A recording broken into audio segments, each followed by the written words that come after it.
तो चलिए आज चलते हैं भारत के एक सबसे रहस्यमयी मंदिरों में से एक की यात्रा पर।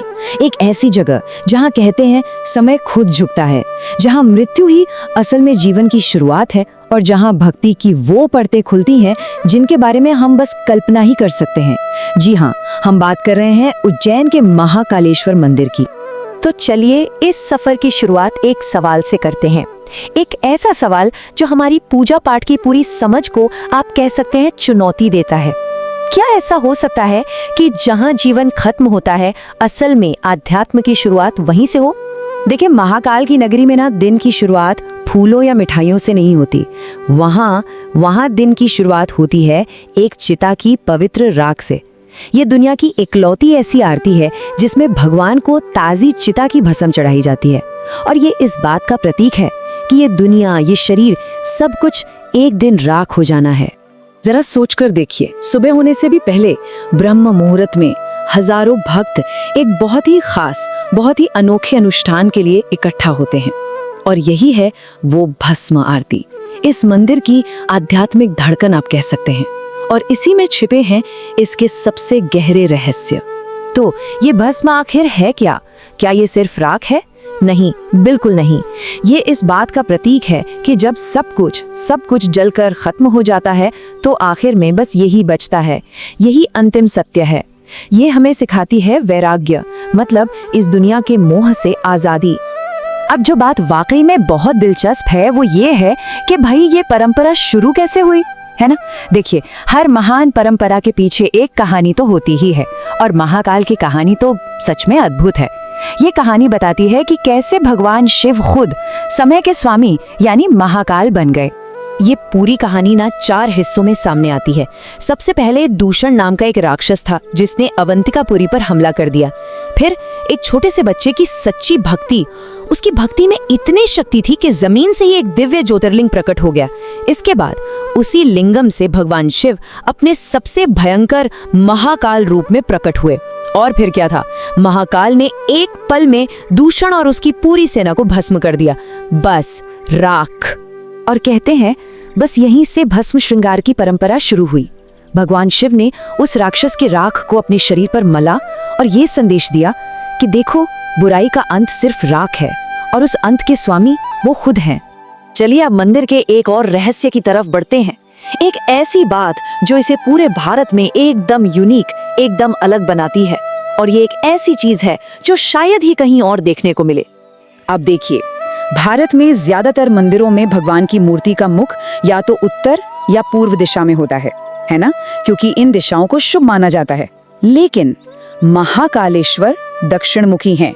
उनका चेहरा दक्षिण की ओर है, वो दिशा जिसे मृत्यु के देवता यम की दिशा माना जाता है। और ये कोई इत्तेफाक नहीं है, ये एक बहुत गहरा आध्यात्मिक संकेत है।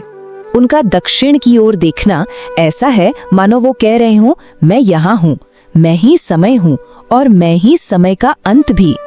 उनका दक्षिण मुखी होना एक तरह का ऐलान है कि वो अपने भक्तों को मृत्यु और समय दोनों के डर से बचाते हैं। और महाकाल का ये जो प्रभुत्व है ना, ये सिर्फ मंदिर की दीवारों के अंदर तक ही सीमित नहीं है। नहीं, इसका असर शहर के राजनीतिक माहौल पर भी दिखता है। एक ऐसी मान्यता है जिसका सम्मान दशकों से बड़े बड़े नेता करते आए हैं। यहाँ एक अनकहा नियम चलता है कि उज्जैन का राजा सिर्फ एक है और वो है महाकाल। इसीलिए कोई भी दुनियावी शासक, चाहे वो राजा हो, मुख्यमंत्री हो या प्रधानमंत्री, कोई भी उज्जैन की सीमा में रात नहीं गुजार सकता। और मान्यता ये है कि जिसने भी ऐसा करने की हिम्मत की, उसने मानो महाकाल के अधिकार को चुनौती दी और अपनी सत्ता गवा दी। सुनने में अजीब लगता है ना, लेकिन इतिहास में इसका एक बहुत मशहूर उदाहरण भी है। बात है साल 1979 की, 1979 की। तब के प्रधानमंत्री मोरारजी देसाई ने इस मान्यता को नहीं माना और वो उज्जैन में रात भर रुके। और कहते हैं कि ठीक अगले ही दिन उनकी सरकार गिर गई। बस इस एक घटना ने इस मान्यता को आज की राजनीति में भी हमेशा के लिए पक्का कर दिया। तो महाकाल की ये जो शक्ति है, जो बड़े बड़े शासकों तक को प्रभावित करती है, इसका स्रोत क्या है? इसका सबसे बड़ा सबूत हमें वापस वहीं ले जाता है, भस्म आरती में। तो चलिए इस पवित्र भस्म के कुछ और रहस्यों को समझते हैं। हाँ, एक चीज है जो समय के साथ बदली है। देखिए, पुराने जमाने में ये भस्म दिन की पहली चिता से लाई जाती थी, लेकिन आज इसे कपिला गाय के गोबर और कुछ खास पवित्र लकड़ियों को जलाकर वैदिक मंत्रों के साथ तैयार किया जाता है। मतलब सिंबलिज्म वही है, पर तरीका अब बदल गया है। तो यहाँ पर फर्क समझना बहुत जरूरी है। देखिए, जब हम दूसरे मंदिरों में फूल, फल, मिठाई चढ़ाते हैं तो हम दुनिया से अपना जुड़ाव, अपना लगाव दिखा रहे होते हैं। लेकिन जब महाकाल को भस्म चढ़ाई जाती है तो वो ठीक इसका उल्टा है। वो वैराग्य का प्रतीक है, मतलब हर मोह माया से ऊपर उठकर उस अंतिम सच को स्वीकार करना। और आखिर में जरा इस मंदिर की बनावट को भी देख लेते हैं, क्योंकि वो भी इसके आध्यात्मिक महत्व को और गहरा बनाती है। ये कोई आम सिंगल लेवल मंदिर नहीं है। असल में ये मंदिर सिर्फ एक इमारत नहीं, बल्कि 3 लोकों का प्रतीक है। ये 3 लेवल्स में बना है। सबसे नीचे यानी पाताल लोक में खुद महाकालेश्वर हैं। उनके ठीक ऊपर यानी धरती पर बीच वाले लेवल में ओंकारेश्वर महादेव हैं, और सबसे ऊपर यानी आकाश लोक में नागचंद्रेश्वर विराजते हैं। और जो सबसे ऊपर वाला गर्भगृह है ना, नागचंद्रेश्वर का, वो इतना खास और पवित्र माना जाता है कि उसके दरवाजे साल में सिर्फ एक दिन, जी हाँ, सिर्फ एक दिन नाग पंचमी पर ही खुलते हैं। ये बात इस जगह के रहस्य को और भी बढ़ा देती है। तो महाकालेश्वर हमें एक ही बात याद दिलाते हैं कि समय ही सबसे बड़ी शक्ति है। तो एक सवाल आपके लिए छोड़ जाते हैं, अगर कभी खुद काल के स्वामी महाकाल के सामने खड़े होने का मौका मिले तो उनसे क्या मांगेंगे?